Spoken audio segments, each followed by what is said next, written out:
Amen, brothers and sisters. We are day 3 of week 6 of our Holy Word for Morning Revival. So let's read the Bible verses. John 3:16. For God so loved the world that he gave his only begotten Son, that everything who believes into him would not perish, but would have eternal life. 1 John 4:10. Herein is love, not that we have loved God, but that he loved us and sent his Son as a propitiation of our sins.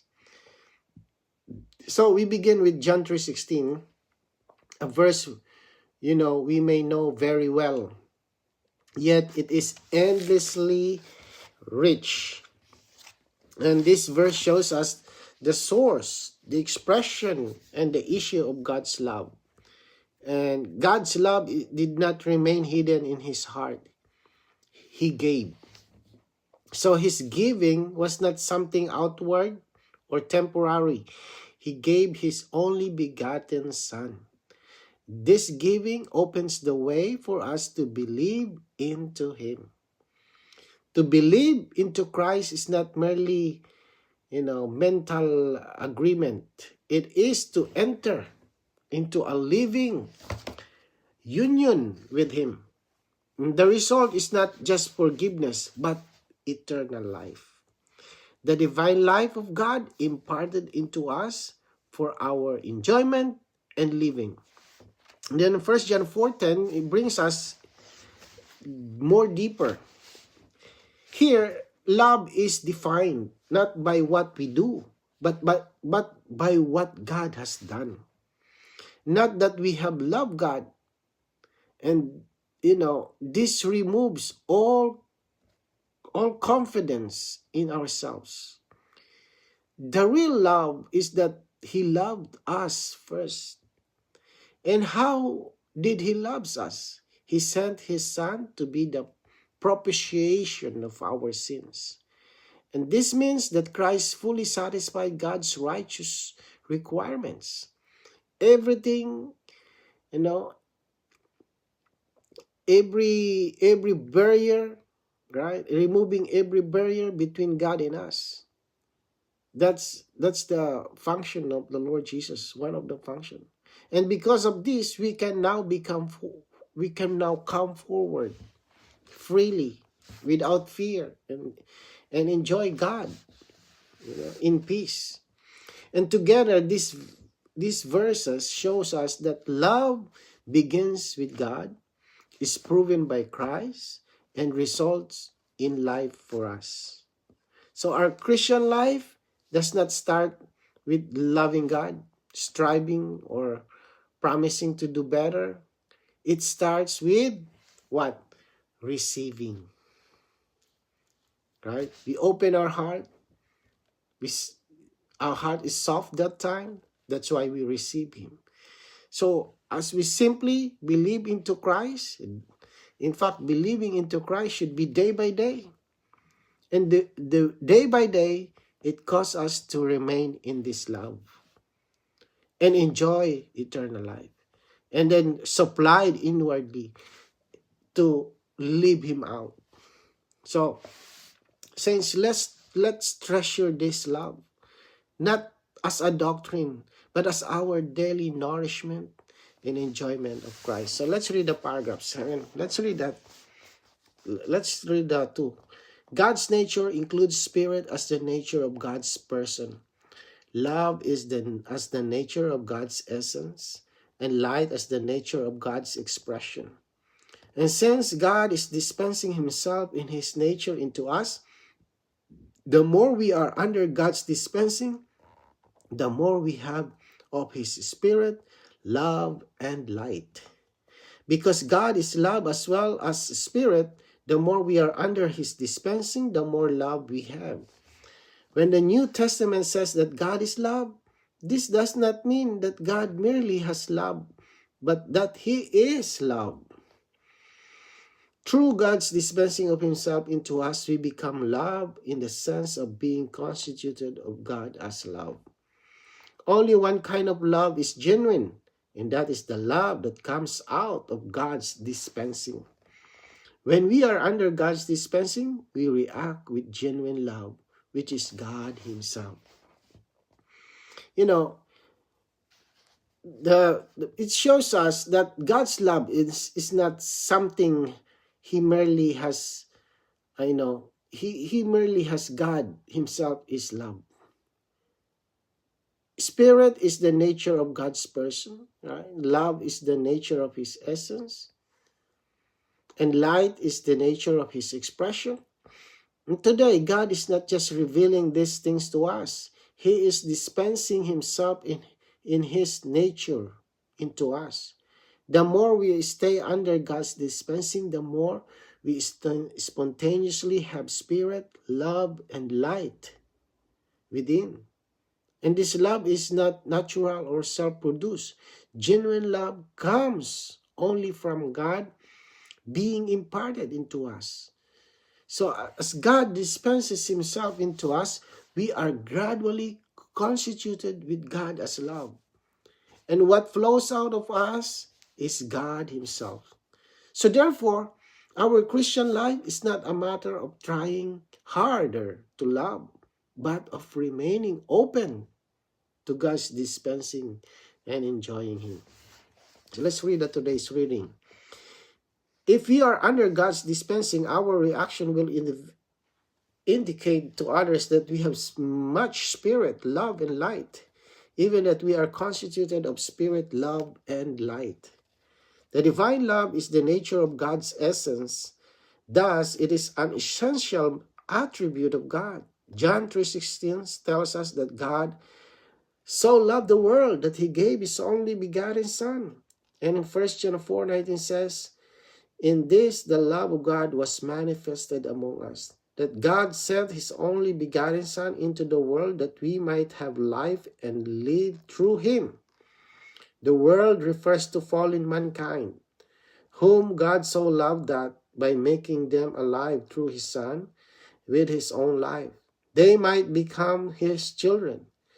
And in this, the love of God has been manifested. So, brothers and sisters, when we are under God's dispensing, what comes out of us spontaneously is spirit, love, and light. Our reaction, even without words, testify that we are being constituted with God Himself. And this is not something outward or artificial. It is the inward result of God dispensing Himself into us. So God's love is the nature of His essence. Because God is love, His love was manifested in a definite way. He gave and sent His only begotten Son. John 3:16 and 1 John 4:9 shows that God loved fallen mankind and expressed that love by imparting His own life into us through His Son. So by being made alive with God's life, we become His children. And this is the clearest manifestation of God's love. Let's read the paragraphs.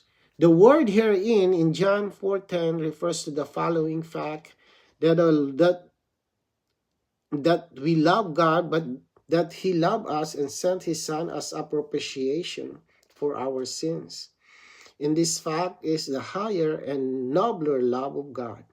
The divine love is God, as God's essential attribute, is mainly expressed in sending His Son to redeem us and impart God's life into us that we may become His children. Right? Let's read together. Continue. Ephesians 2:4 says, God being rich in mercy because of His great love with which He loved us. The object of love should be in a lovable condition, but the object of mercy is always in a pitiful situation. Hence, God's mercy reaches farther than His love. God loves us because we are the object of His selection. But we became pitiful by our fall, even dead in our offenses and sins, and therefore we need God's mercy. Because of His great love, God is rich in mercy to save us from our wretched position to a condition that is suitable for His love. The nobler love of God, as his essential attributes, needs his attribute of mercy to reach us in the deep pit of our fallen life. So in John 4:10, the word mentioned herein shows us something very precious. We did not love God first. He loved us. This reveals a higher and nobler love. So a love does not depend on our condition or response. God expressed this love by what? Sending his son. Not only to forgive our sins, but to impart his life into us and then making us his children. And also in Ephesians 2:4, it also helps us see why mercy was necessary. Love looks for something lovable, but mercy reaches us when we are pitiful. Because of the fall, we are weak. We were weak, broken, and even dead in sins. And in that condition, God's mercy had to come to us first. Out of his great love, God was rich in mercy to lift us out of our wretched state and brings us into a condition suitable for his love. So this shows us that God's nobler love reaches us through mercy, right? So mercy meets us where we are, and love carries us into God's life and purpose. So when we see this, we stop relying on ourselves and simply rest in what God has done for us.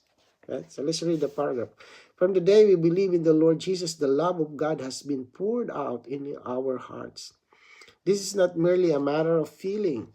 On the contrary, something substantial, something essential has been poured out into our hearts. As believers, deep in our hearts, we have something of the divine essence, and this is God the Father as love. God as love is the divine essence that has been poured out into our hearts. Therefore, the pouring out of the love of God into our hearts is a matter of the essence of God. Because we have been regenerated, we have love as the nature of God's essence within us. Because the love of God has been poured out in our hearts, the heart of every believer is a heart of love. In our experience and enjoyment of God as the Father in his love, we experience and enjoy the dispensing of love as the nature of God's essence into our hearts. You know, from the moment we believe in the Lord Jesus, the love of God was poured out into our hearts. This is not just a feeling that comes and goes. Something real and substantial was imparted into us. God himself as love, right? Deep within our hearts, we now have the divine essence, which is God the Father as love. And because we have been regenerated, love is no longer just something we try to practice or outside of us. It has become part of our inward constitution. So in this sense, every believer has a heart of love.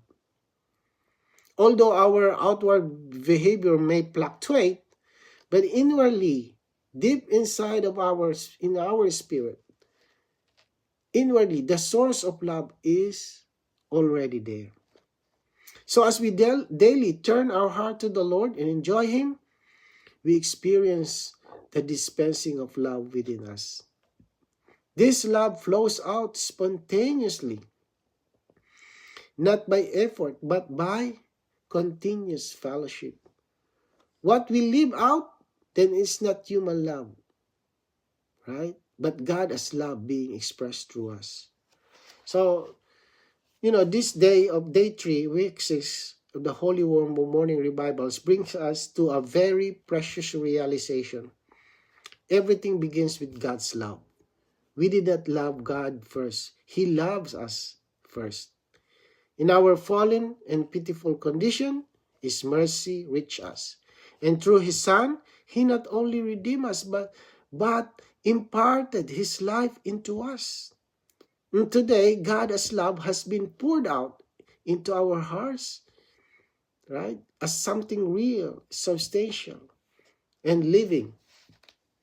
Because of this, the Christian life is not a life of striving to love, but a life of remaining under God's dispensing. So as we turn our hearts to the Lord and enjoy Him, His love flows out spontaneously toward God and toward others. So this love is not natural. It is God Himself led out of us. So may we rest in this love. Stay open to His mercy and dispensing, and allow God's love to be continually expressed through our daily living for His glory and for the building of the body of Christ.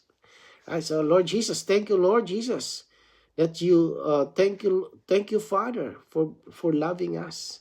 You said that for God so loved the world, that you gave your only begotten Son. Lord, that we believe into the Son, we will receive eternal life. And thank you, Lord Jesus, we have love within us. We have life within us. And we can truly love others if we truly flow out this love that is within us. We praise you, Lord Jesus. Amen.